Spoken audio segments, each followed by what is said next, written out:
I'm Mike Dobrota, and this is TerraQuip Talk. After years of providing drilling equipment solutions, I know that a project success hinges on reliable, high-quality rigs that meet your needs. So if you're ready to make smarter equipment decisions and build stronger foundations, let's get started.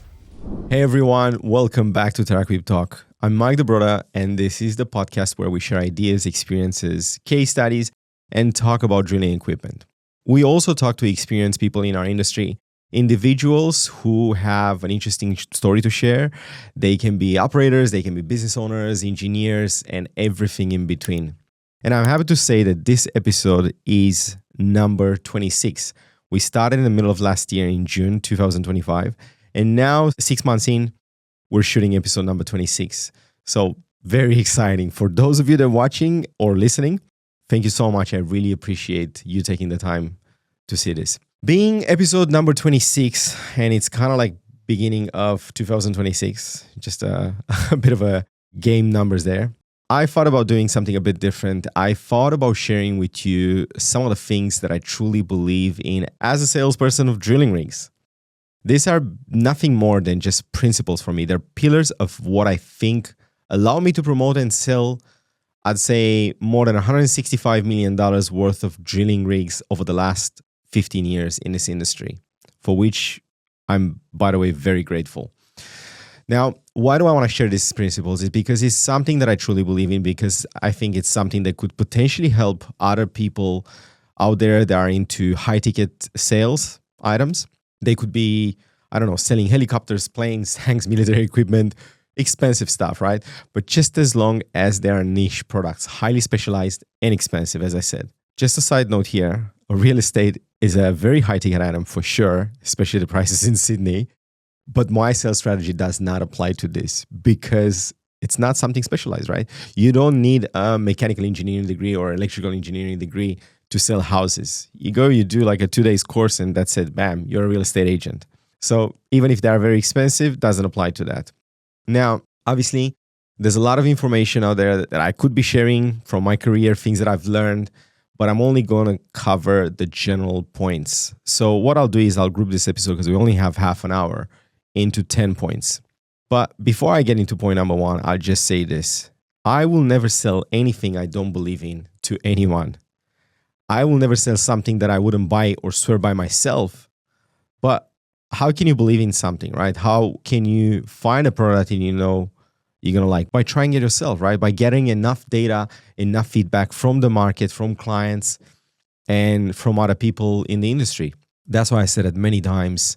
Before I decide to represent a product, a brand, before I become the representatives, and before I commit, I have a very stringent set of criteria that allows me to know if I love that product and if I can truly believe in it. Because if you don't truly believe in your product, please trust me, guys, you can be the best actor in the world and you can fake your enthusiasm as much as you want. But if deep down you don't know and fully believe it's the right choice for your customer will eventually pick up on that and they'll go somewhere else. They're just going to be able to see straight through that BS. Some people actually call it commission breath. If your internal monologue is, I need to get the sale, the customer will smell it. They'll feel it.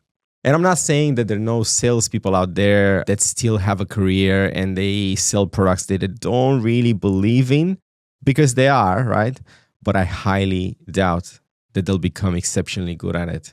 That's one of the things. Let's just go straight into point number one, and that is knowing your product. The first thing that I believe in with all my heart is I need to know the product. I can't stress this enough. If you want to be an exceptional salesperson, you have to know your product inside out, right? When it comes to drilling rigs, because there's so many moving parts and they're so complex, right? You've got the hydraulic system, you've got the mechanical system, you've got the structure, you've got the electrical, the software.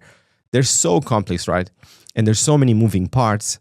There are also so many values, so many numbers, pressure, speeds, torque, forces that you need to know. So think about it like this, just so you understand the amount of data and the amount of values that go into a drilling rig and what it takes to actually know how to, let's say, successfully promote it. Think about it like this. Each popular manufacturer out there has at least 10 different models of drilling rigs they manufacture, sell, and support. Now, think about it. With each and every model, there are about 50 different values which are absolutely essential and important to differentiate the capabilities, the production, and the efficiency from their competitors, right? And from the other models. So it's absolutely essential when you're discussing with your potential client and when they're asking you questions to know, or at least to have ready the values instead of just saying, let me just get back to you on that. Of course, there's going to be situations when the clients are going to ask you specific questions. I know they ask me all the time questions that sometimes I just don't know. They're just not common questions that I have common answers for.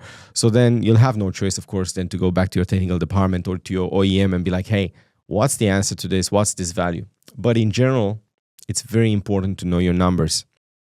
Why do you need to know the values and the numbers from the top of your head? Well, like one of my old managers that I used to have many years ago used to say, if you know your values very well, you'll impress from top of your head. You'll be impressing your customer. You'll gain their respect. And besides that, as a salesperson, as someone that's passionate about these machines, about what I'm doing, I'm very data driven. So I love to run comparisons and Excel spreadsheets on different machines. I give them points. I do the weighted average and try to find out which one of the models scores better. Yes, I know, I'm a nerd. Yes, that's fine. Now, what else is there to know about these machines? Well, in my opinion, knowing how to operate them is a great advantage to have. It's not necessarily paramount, and I know that most salespeople in most of my competitors, their salespeople, I know they don't know how to operate, and that's perfectly fine as well. But I remember years and years ago, only after being in the industry for like 12 months, what happened was we had clients that were getting, clients from excavation getting into piling.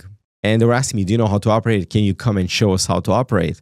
And then I was thinking, man, this is a great way to learn about these machines, to sell them and to promote them, but also to basically cement that relationship that I could have potentially with my clients, because I'll be there with them, working alongside them and starting up a machine for them, right?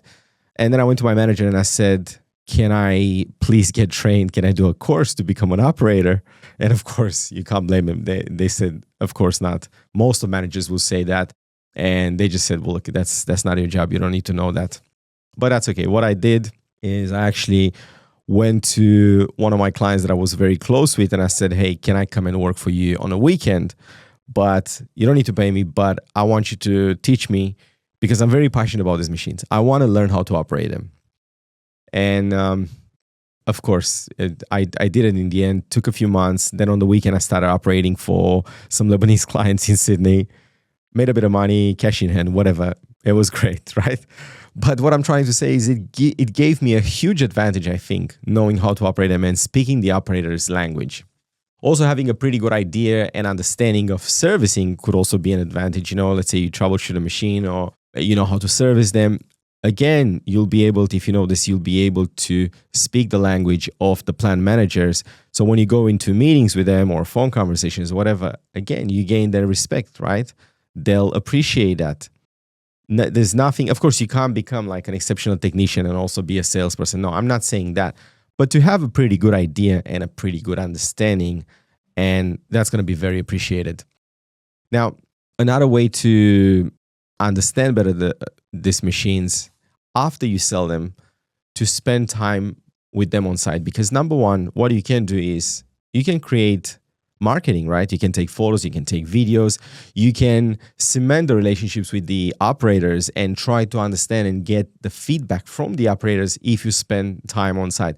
Unfortunately, I don't spend as much time on site as I used to and as much as I liked it, because there's just so many other things to do and I only have 24 hours in a day. But I used to spend a lot of time on site with different companies, different states, different machines. And this is how it gave me a very good exposure to this equipment. Now, that was number one, know your product. Now, number two is you have to love your product. You have to like it and truly, truly believe in it, like I said. And I would say not only to like your product, but also to like the industry that you're in, the field that you're in, or at least to tolerate it. Because if you absolutely hate it, there's not much of a chance you'll become very good at it or build a career in it. And I don't think, honestly, anyone that's exceptionally good at something, I don't think they can do it without actually liking what they're doing. Then you have to believe that the product and the equipment that you're selling, in our case, in my case, drilling equipment, can truly make a positive difference and solve a problem for the customer, for you, basically. I'll give you a little story here. Years ago, I used to work for a company, and all of a sudden, they decided to change their philosophy about their products and the way they were building them and the characteristics. Anyway, I'm not going to give names. I'm not going to get into too many details, but the point of the matter is that prompted me to not like and not believe that product. After selling it for a few years, I was like, you know what? I don't resonate with this anymore. I don't truly believe in it. So I left. And also, you need to make sure that the values of that manufacturer of the product that you sell align with your values. And again, just a disclaimer here, I realize that that's not always the possibility. That's not always realistic, right? I'm talking about in an ideal world where you want to become, you're in a very privileged position, right?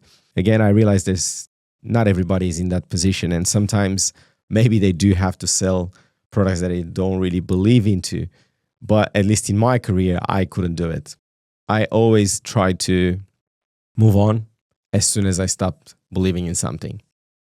Then number 3 is the internal narrative, right? This is what I tell myself when I approach a client, when I'm calling him, when I'm emailing him, or just going to a meeting, right? With my customer. I don't just have in my head, I'm there to sell. I need to hit my quota, right? My mentality is always, please believe me, I'm there to help. At least to try to help, right? I'm there to make friends. I'm there to learn. I'm there to maybe even just tick a box, right? Let's just say I have in mind, and I promise myself I'm going to have 5 meetings every single week. So then I need to just tick a box. I'll think about that. I just go in, I'll tick a box. I've done my job, right? But not for a second that I need to sell. I used to do this at the beginning, and that's not good, right? It used to drive me absolutely mental. Why? Because people can see it. If you've got secret agendas, right? If you have non-genuine reasons, your clients will pick up on that. As humans, we're very intuitive, right? We have that sixth sense, as they say. And it doesn't matter how good of a person, how good of an actor someone is, they'll realize that. But we're moving now to number 4. And in order to help, because I said earlier, I want to help, right? I need to understand and know my client. That's rule number 4 for me. I need to understand if I can help. It's like with the granny joke. I helped an old lady cross the street, but she didn't want to cross the street, right? But I helped her anyway. So what do I mean by this? When I'm going to a meeting, I'm trying to understand what that client does, what sort of projects he runs, what sort of projects he could win, what sort of machinery he prefers, what he is into. So with this, I'm really just trying to know the client and almost befriend him, right?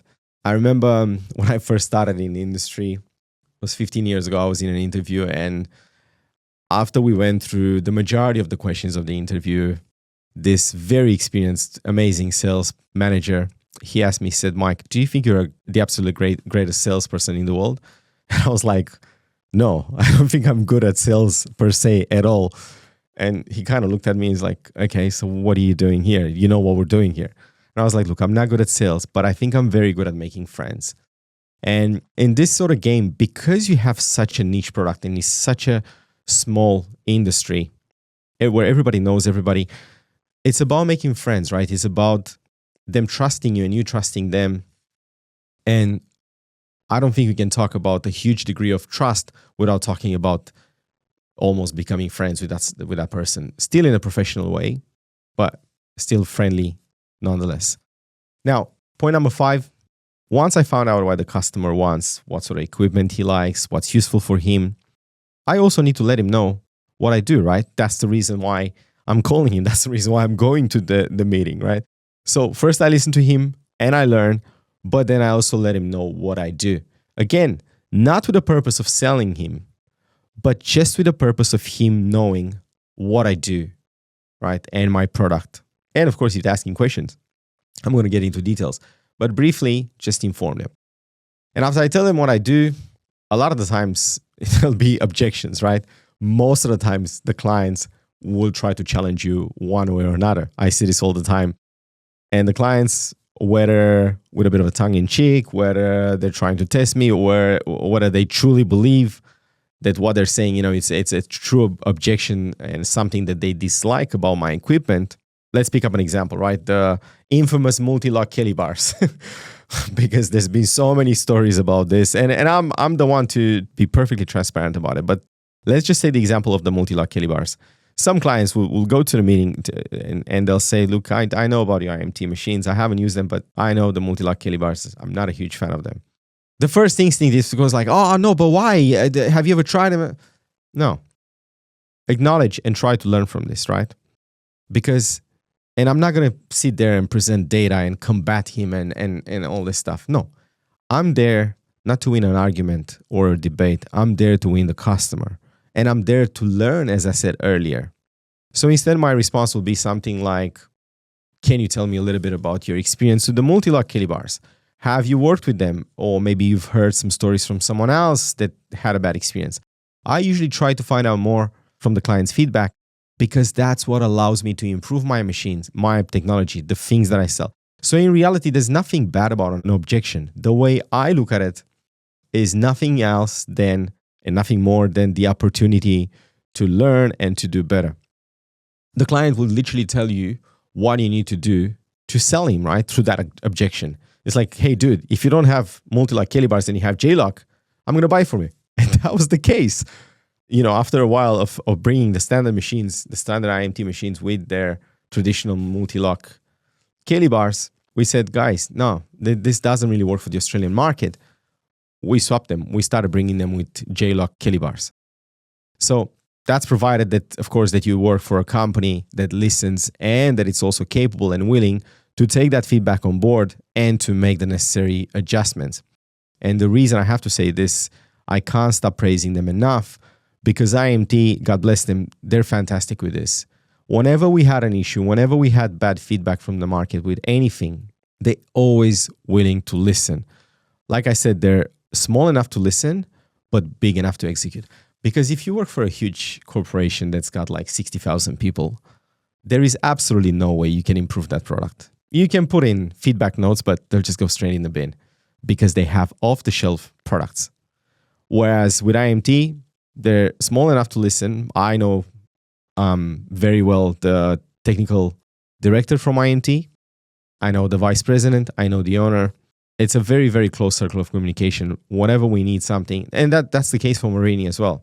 Because in the end, as a top performer, you basically need clarity, not ego. Going back to what I was saying, that I'm not there to win the debate with the client. I'm there to win the client. It's not about my ego. It's not about feeling offended. It's about validating that objection rather than fighting it. Hey, before we continue with our episode, I just want to say, if you're someone that shares our passion for drilling, you have experience and you want to tell your story right here at TerraQuip Talk, we would be more than happy to have you, even if you're someone from a company that doesn't use our equipment. Now back to the episode. And with that, I'm going to go into point number 6. And that is, I like this the best, right? Never judge a customer and never disqualify a customer, even if he seems like he's someone that doesn't have maybe the financial capability, or that maybe he's not big enough to buy your equipment because it's too expensive, or maybe he doesn't call the shots in that organization. It doesn't matter if you're talking to the offsider or to the head of the company. My philosophy is always treat everyone with respect. Well, first of all, because it's nice, of course, but strictly talking about what benefits you, you'll never know where that person is going to be, what position they're going to get, who they're going to partner with, right? Or what kind of money they have behind them. So always treat someone like a potential buyer and with respect. And with this, I'll tell you a little story.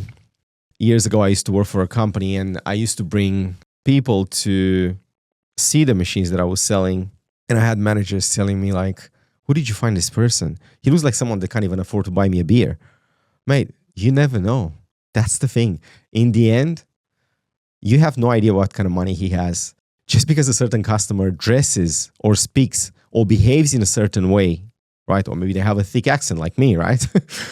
You don't know when something is going to materialize into a sale, and that doesn't mean that you should stop approaching that client or honoring his request for a particular offer or information, even if, let's say, he didn't buy anything, from you or in the last few years, because chances are they'll buy it when you least expect it.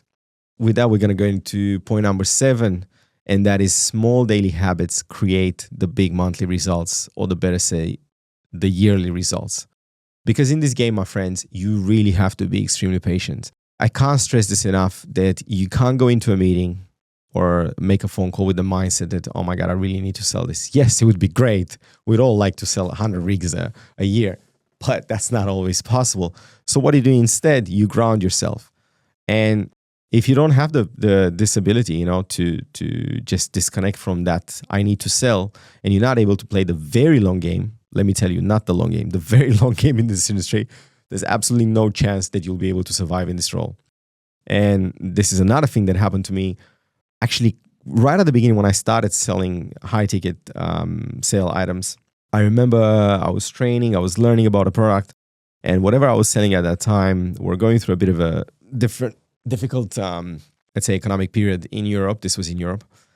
And after about 12 months, although I was going to a lot of meetings, I was doing a lot of work, a lot of research, I was learning a lot, I was talking to a lot of people, I haven't sold a single dollar, not a single nut, not a single bolt to a single client.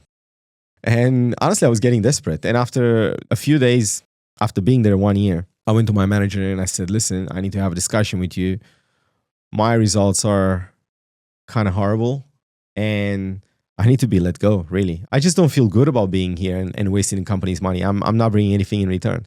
So she kind of looks at me, God bless her, and she starts laughing and she goes, you silly thing. He said, you're probably one of our best sales rep here that we have. And even if the numbers don't yet reflect it, please just get this rubbish out of your head that you need to be let go. You're doing an amazing job and just continue what you're doing, because I promise you sooner or later, the results, the sales, the commission will start coming in. And it actually took a good 18 months from when I started to the point where I started bringing money in for the company. That's what I mean. In high ticket sale items, you need to play the very long game. And in general, anything that's worth building, such a career or a good name in the field, it will take a huge amount of time before you start seeing significant results.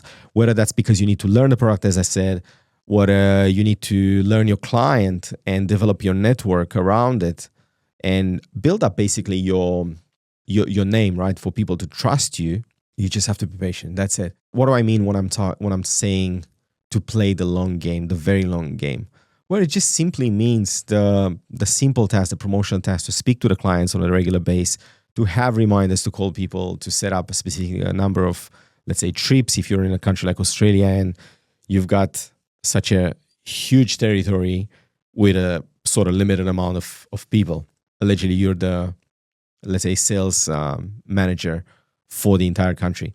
So it's just about doing the daily tasks in order to ensure those yearly results.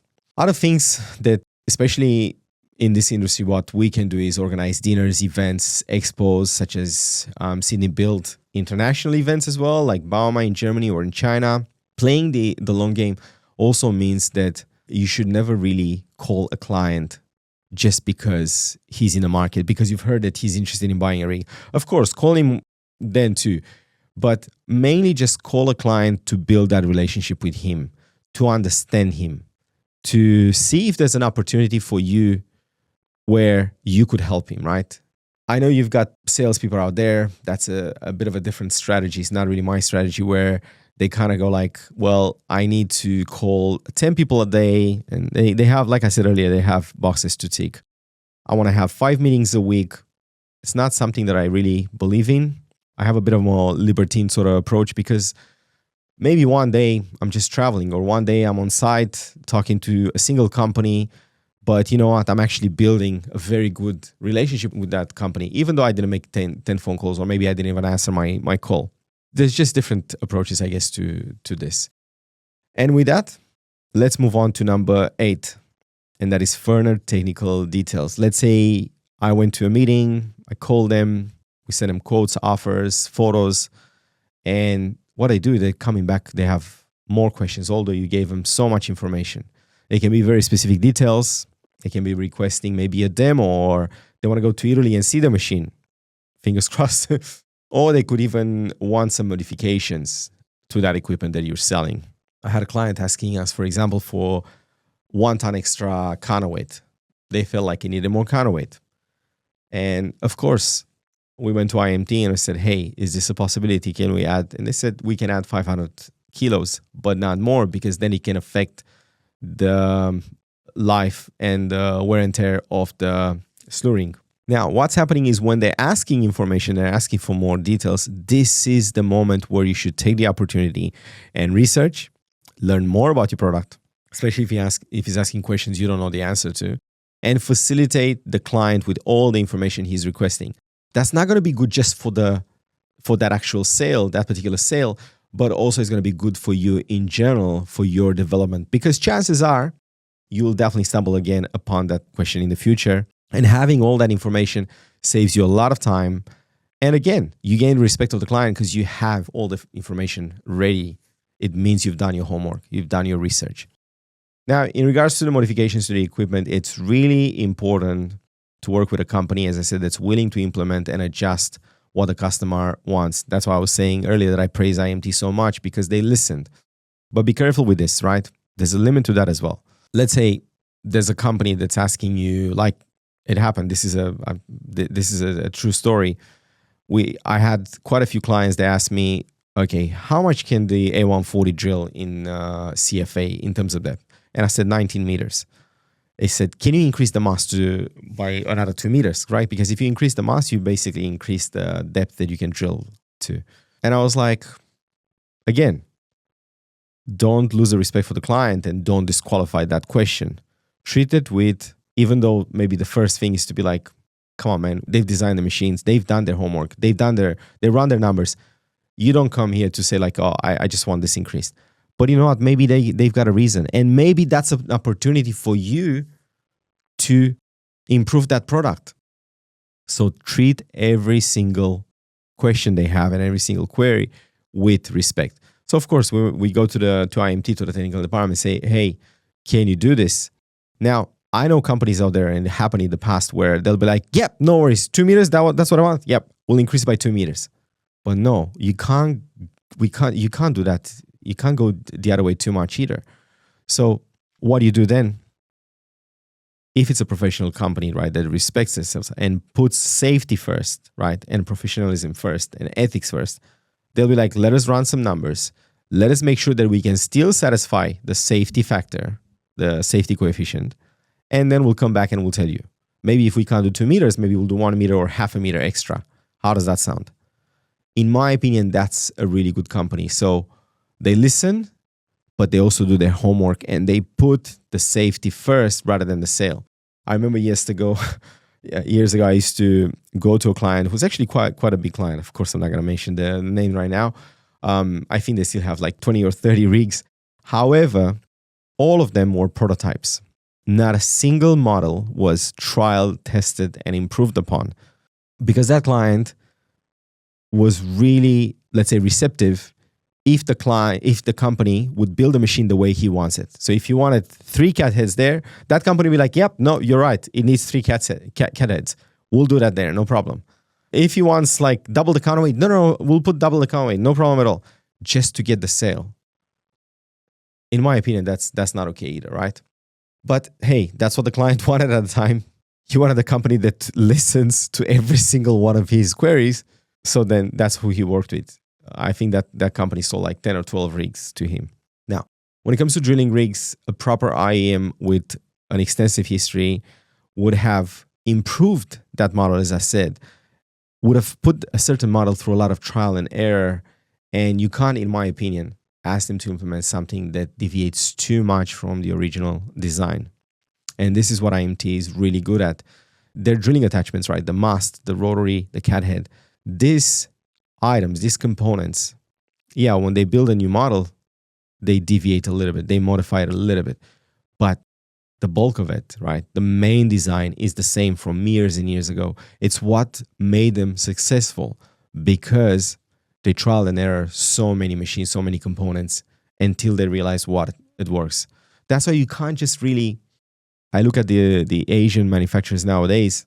God bless them. They did. I give them that. They did come a long way from where they were, but it's still gonna take, in my opinion, quite a lot of time to become at the same level with the Italian manufacturers or the German manufacturers. Why? Simply because you can't copy experience. You can copy parts of it, but not the entire thing. And with this, we're just going to go into point number 9. So data. This is where comparisons between machines for CRM, number of quotes, number of clients, follow-ups, sales figures, the amount of quotes, like numbers, but also the value of them. I'm all for it, right? Especially when it comes to follow-ups.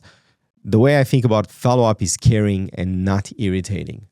And this is a reframe that everybody should use, including the buyers, including our clients.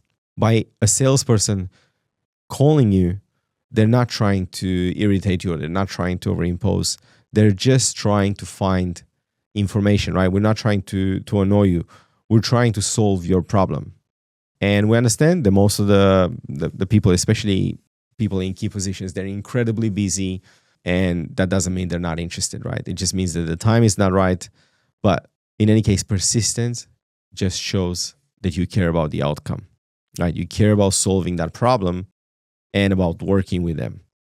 And a lot of the times it helps us tremendously, although maybe it's not going to feel good. But if a client answers the phone and is honest about it, is genuine about, look, either I'm not interested, or I found something better, or I don't like, for example, your Kelly bars, right? Your multi-locks. Okay, that's great. That's feedback that I can use. But there are situations where the client they ask you for a lot of information, you provide information, and then nothing, not even a thank you. I got your quote. I appreciate it. I didn't get a job or the project, so I'm not going to go ahead right now.